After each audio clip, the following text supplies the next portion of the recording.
அனைவருக்கும் வணக்கம். நான் திருப்பூர்லேருந்து பிரசன்னஜோதி ஈஸ்வரி ராஜுங்க. நம்ம அந்த பதிவில் பார்க்க போகிறது குரு பகவான் பயிற்சி தனுசு ராசிக்கு என்ன பலனை கொடுக்க போகிறாரு அப்படிங்கிறத பார்க்கலாம். தனுசு ராசிக்கு இதுவரைய 7ஆம் இடத்துல இருந்து வந்த குரு பகவான் தற்போது 8ஆம் இடத்துக்கு, அதாவது வைகாசி 18ஆம் தேதி 1/6/2026 திங்கட்கிழமை பின் இரவு 1:50 பயிற்சியாக உள்ளாங்க. அதன் பின்பு ஐப்பசி மாதம் 14ஆம் தேதி 31/10/2026 சனிக்கிழமை பகல் 12:02 அதிசாரமா கடகத்திலிருந்து சிம்மத்துக்கு வராரு.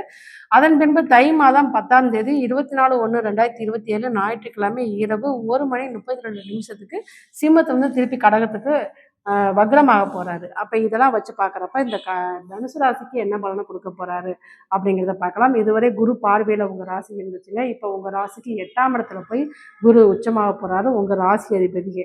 அப்படிங்கிறப்ப அவர் 8ஆம் இடத்துல உச்சமாகி உங்களுடைய 12ஆம் இடத்தை பார்வை செல்கிறாரு.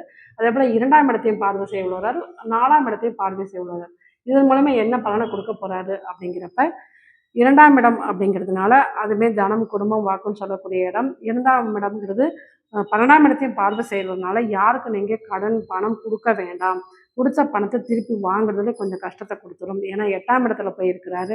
இந்த காலகட்டத்தில் ஒரு வேலையில் இடமாற்றம் அல்லது தொழிலில் இடமாற்றம் அல்லது வீட்டில் இடமாற்றம் இந்த மாதிரி இருக்க இடத்த விட்டு வெளியில் போகக்கூடிய அமைப்பை ஏற்படுத்தி கொடுக்கும். அதனால் இந்த காலகட்டம் யாருக்கும் குடுக்கல் வாங்கல், அதே போல் பொது இடங்களில் தேவையில்லாத வாக்குவாதங்கள் செய்கிறது இதெல்லாமே தவிர்த்து கொள்வது நல்லது. உங்களுடைய உடல்நிலையெல்லாம் கொஞ்சம் அக்கறை தேவை அப்படிங்கிறது தான். குடும்பத்துலேயும் சின்ன சின்ன சிறு சிறு பிரச்சனைகள் இதெல்லாமே வரக்கூடும். அதனால் இந்த தனுசு ராசிக்காரவங்களுக்கு 8ஆம் இடத்துல குரு பகவான் இருந்து உங்களுக்கு திடீர் அதிர்ஷ்டத்தையும் கொடுப்பாரு. அப்படிங்கிறப்ப நீங்கள் எதிர்பார்க்காத நேரத்தில் ஒரு அதிர்ஷ்டம் கிடைக்கும் அப்படின்னே சொல்லலாம். இருந்தாலும் நீங்கள் கொஞ்சம் குடும்பத்தில் கொஞ்சம் வாக்குவாதங்களை தவிர்த்து கொள்வது நல்லது.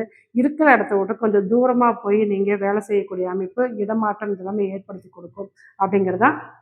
அதே போல் 4ஆம் இடத்துல குரு பகவான் பார்வை இருக்கிறதுனால வீடு வண்டி வாகனம் இதெல்லாமே வாங்கக்கூடிய அமைப்பு ஏற்படும். அதாவது பழையதை கொடுத்துட்டு புதுசு வாங்கலாம் அப்படிங்கிற அமைப்பெல்லாம் உங்களுக்கு ஏற்படுத்தி கொடுக்கும். அது அனைத்துலையுமே கொஞ்சம் கவனம் தேவை அப்படிங்கிறது தான். தாயார் மூலயமா உங்களுக்கு ஒரு நல்ல ஒரு பலன் கிடைக்கும். தாயாரோட சொத்து இதெல்லாம் கிடைக்கும். இந்த தாயார் சொத்தை நீங்கள் ஏதாவது விரயம் பண்ணணும், உங்களுடைய கடன் பிரச்சனைக்காண்டி ஏதாவது விரயம் பண்ணணும் அப்படிங்கிற எண்ணங்களை உங்களுக்கு ஏற்படுத்தி கொடுக்கும். அது அனைத்துலையுமே கொஞ்சம் கவனம் தேவை அப்படிங்கிறது தான். உங்களுக்கு இந்த காலகட்டம் வழிபாடு அப்படிங்கிறப்ப ஸ்ரீரங்கத்தில் உள்ள தன்வந்திரி பகவானை நீங்கள் வழிபாடு பண்ணுறது, ஆயுஷ் ஹோமம் பண்ணிக்கிறது இதெல்லாமே நல்லா உங்களுக்கு பலனை கொடுக்கும். இதுபோல் ஜோதிட தகவலுக்கு நம்ம சேனலை சப்ஸ்கிரைப் பண்ணிக்கோங்க. நன்றி.